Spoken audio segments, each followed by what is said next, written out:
Assalamualaikum warahmatullahi wabarakatuh. Berjumpa lagi dengan saya Hikmah Hoirunisa dari Universitas Bina Sarana Informatika Yogyakarta. Di sini saya akan menjelaskan mengenai manajemen dan organisasi. Apa itu manajemen? Menurut Encyclopedia of the Social Science, manajemen adalah suatu proses dengan mana pelaksanaan suatu tujuan tertentu diselenggarakan dan diawasi.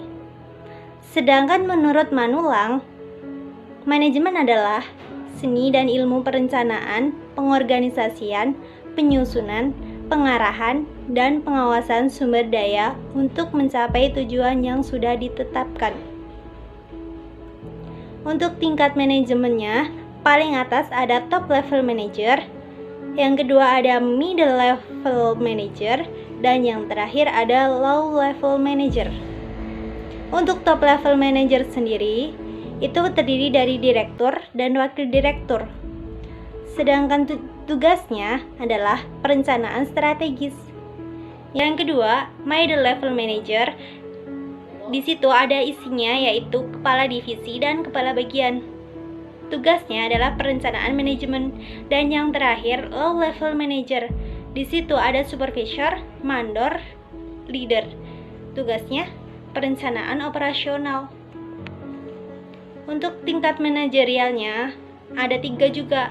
Yang pertama, executive level, yang kedua, managerial level, dan yang terakhir, operational level. Untuk fungsi manajemen sendiri itu ada 5. Yang pertama ada planning, yang kedua ada organizing, dan yang ketiga ada staffing, yang selanjutnya ada directing, dan yang terakhir ada controlling. Kebutuhan tingkat manajemen itu dibagi menjadi 6. Yang pertama ada sumber informasi. Sumber informasi sendiri dibagi menjadi 3. Ada top, middle, sama low.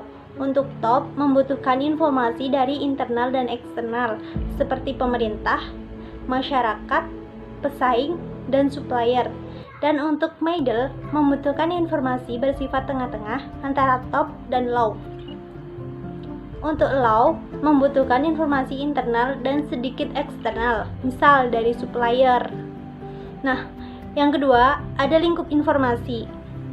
Lingkup informasi sendiri juga dibagi menjadi 3. Ada top, middle, dan low. Topnya sendiri nih ya, top memerlukan informasi organisasi secara global, informasi dari seluruh komponen organisasi. Nah, yang kedua ada middle. Middle sendiri di sini membutuhkan informasi semi global dan semi parsial, mengkoordinasikan antara departemen. Dan yang terakhir ada low. Low memerlukan informasi bersifat lokal atau parsial yang berhubungan dengan departemen masing-masing. Yang ketiga, ada kurun waktu informasi. Kurun waktu informasi sendiri juga dibagi menjadi 3. Ada top, middle, low.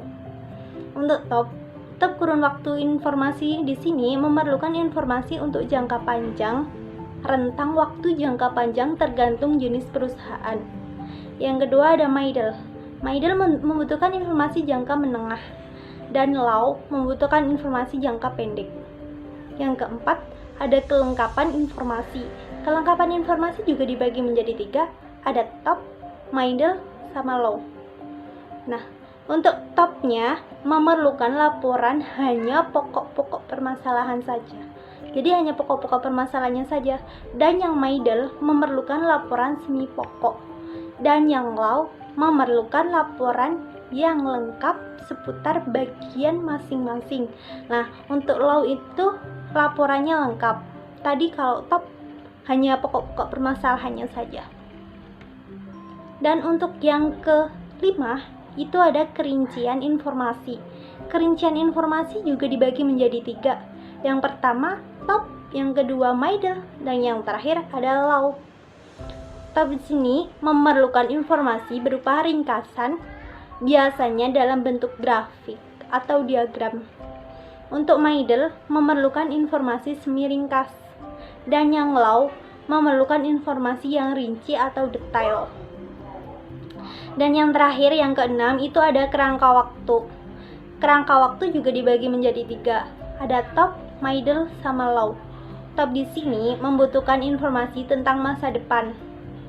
Dan yang middle memerlukan informasi masa lalu atau history. Masa lalu untuk middle dalam kerangka waktu. Dan yang untuk low memerlukan informasi masa lalu.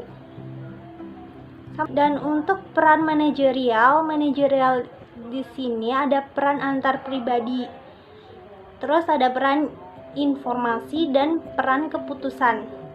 Isi dari peran antar pribadi, yang pertama ada figurehead atau kepala. Yang kedua ada leader atau pemimpin. Yang ketiga ada liaison atau penghubung. Dan untuk peran informasi, di sini ada monitor atau pemantau. Yang kedua ada disseminator atau pewarta. Yang ketiga ada spokesperson atau juru bicara. Nah, untuk yang peran keputusan, di sini ada entrepreneur atau wirausaha.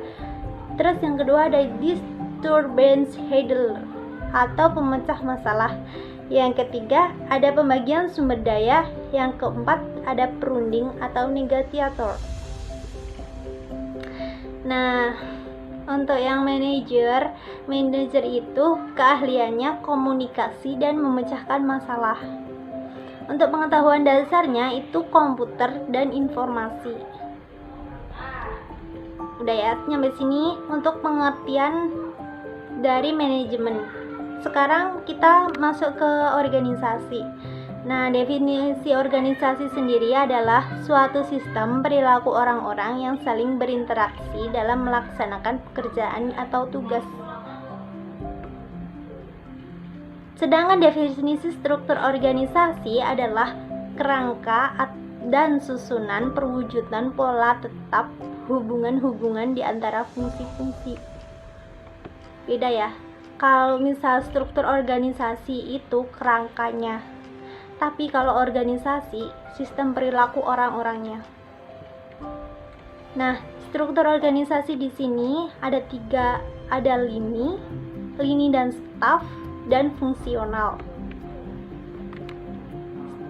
Lini sendiri ini hubungan antara pimpinan dan bawahan masih bersifat langsung melalui satu garis wewenang. Yang kedua, ini ciri-ciri dari lini ya. Yang kedua, jumlah karyawannya sedikit, jadi lebih ringkas daripada yang lain. Paling sedikit itu lini. Dan yang ketiga, pucuk pimpinan biasanya pemilik perusahaan. Dan yang terakhir, yang keempat, organisasinya kecil. Untuk kelemahan dan keuntungan dari struktur organisasi lini, yang keuntungannya yang pertama, kesatuan pimpinan berada dalam satu tangan. Yang kedua, ada pengambilan keputusan cepat. Dan yang ketiga, ada garis pimpinan tegas. Dan yang keempat, ada pengendalian secara ketat dapat dilaksanakan. Karena apa? Karena tadi cuma satu garis. Bawahan sama atasan itu hanya satu garis. Terus organisasinya kecil, makanya pengendalian secara ketat dapat dilaksanakan. Dan yang untuk kelemahannya, yang pertama, tidak dapat dibedakan antara tujuan pribadi dengan tujuan perusahaan. Yang kedua, kecenderungan pimpinan diktator. Yang ketiga, organisasi terlalu bergantung pada satu orang. Yang keempat, kesempatan karyawan berkembang terbatas. Karena apa? Karena tadi cuma satu garis wewenang saja. Satu garis wewenang berarti itu menghandle semuanya. Beda sama yang organisasi yang lain, nanti kita bahas. Di sini kita bahas ya. Nah, sekarang ada struktur organisasi, lini, dan staff. Ciri-cirinya, organisasinya besar dan kompleks. Ini lebih kompleks daripada yang lini, lebih besar juga. Tadi kalau lini kan kecil. Nah, kalau ini organisasinya besar. Terus jumlah karyawannya besar. Tadi lini jumlah karyawannya kecil sedikit. Dan yang ketiga, ada hubungan atasan dan bawahan tidak bersifat langsung. Karena apa? Karena struktur organisasinya besar gitu. Karyawannya besar. Nah, untuk kelebihan dan kelebihan atau keuntungan ya. Keuntungannya yang pertama, pimpinan tetap berada pada satu tangan. Yang kedua, adanya pembagian tugas yang jelas. Yang ketiga, bakat dapat dikembangkan. Karena apa? Karena misalkan untuk sekretaris hanya menghandle sekretaris, yang bekerja ya bekerja, yang bekerja di A ya A, yang B ya B. Soalnya struktur organisasinya itu besar, beda sama lini. Kalau lini hanya satu garis atau organisasinya kecil, jadinya satu orang menghandle semuanya, ibaratnya begitu. Nah, untuk kelemahannya itu yang pertama, tidak ada perbedaan antara perintah dan bantuan. Yang kedua, solidaritas karyawan kurang karena tidak saling mengenal. Ya, jelas tidak saling mengenal. Karena apa? Ya karena organisasinya banyak gitu. Jadi antara bawahan sama pemimpin ya kenal sih, tapi kan nggak begitu jelas banget. Sedangkan pemimpin itu belum pasti itu kenal sama bawahannya. Misalkan nih saya bekerja di suatu perusahaan. Nah, saya kan bagian operator itu diproduksi kan. Nah, kalau diproduksi iya saya kenal direktur saya kenal pimpinan saya, tapi pimpinan saya itu nggak kenal dengan saya, udah pasti. Karena saking banyaknya karyawan dan organisasinya itu terlalu besar, ada HRD, ada DM semuanya. Nah, untuk yang ketiga, ada persaingan kurang sehat sering terjadi. Nah, yang terakhir ada struktur organisasi fungsional. Ciri-cirinya, pembidangan tugas dapat dibedakan dengan jelas. Yang kedua, spesialisasi karyawan dapat berkembang optimal. Dan yang ketiga, bawahan akan menerima perintah dari beberapa atasan. Untuk kelemahan dan kelebihannya atau keuntungan, yang pertama, ada karyawan dapat terampil di bidang masing-masing. Kenapa? Ya satu karyawan menghandle satu. Untuk ADM ini, misal kamu pegang untuk ADM operator barcode, ya udah nanti kamu hanya menghandle operator barcode. Nanti kalau ada yang error, ada yang salah, itu urusanmu, kita nggak tahu. Yang kedua, ada efisiensi dan produktivitas dapat ditingkatkan. Yang ketiga, solidaritas moral dan disiplin karyawan tinggi. Untuk kelemahannya itu ada dua. Yang pertama, pekerjaan kadang-kadang sangat bosan. Ya, jelaskan. Kalian juga tahu kan, kalau misal jangan berpikir ke pekerjaan ya. Kalau untuk yang belum kerja. Dan yang kedua, karyawan hanya mementingkan bidangnya. Ya, mementingkan bidangnya, harus fokus sama itu. Kamu pegang ini, kamu pegang A, kamu harus fokus A. Yang satunya kamu pegang B, kamu fokus di B. Nah, untuk visi dan misi perusahaan, saya di sini juga akan menjelaskan visi. Apa itu visi? Visi merupakan sesuatu yang didambakan untuk dimiliki di masa depan, menggambarkan aspirasi masa depan tanpa menspesifikasi cara-cara untuk mencapainya. Itu pengertian dari visi. Sedangkan pengertian dari misi adalah apa yang harus dikerjakan oleh perusahaan dalam usahanya mewujudkan visi yang telah dirumuskan. Saya ambilkan contoh, misalkan contoh visi dari misi sebuah perusahaan. Visi, menjadi perusahaan telekomunikasi yang unggul dalam memberikan pelayanan. Misinya itu lebih ke banyak ya. Kalau visi biasanya cuma sedikit, tapi kalau misi itu banyak. Karena apa? Karena misi itu adalah yang harus dikerjakan pada suatu perusahaan. Untuk misinya, memberikan layanan prima kepada seluruh pelanggan. Yang kedua, memberikan kesempatan bagi karyawan untuk berkarya dan berprestasi. Yang ketiga, meningkatkan kepedulian kepada masyarakat. Nah, untuk contoh organisasi lini, di sini ada sistem analisis sistem penyewaan lapangan futsal pada lapangan futsal ABC Jakarta. Yang pertama ada ownernya, dan yang bawah karena lini itu tadi sedikit ya, cuma kasir sama cleaning service-nya aja.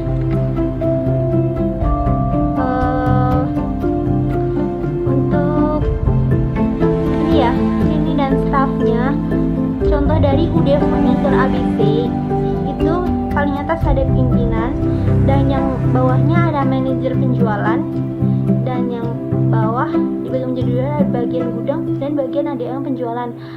Di sini organisasinya lumayan besar ya daripada lini. Kalau lini hanya satu garis saja, jadi langsung berhenti kayak gitu. Tapi kalau misal ini dan staff itu lebih ke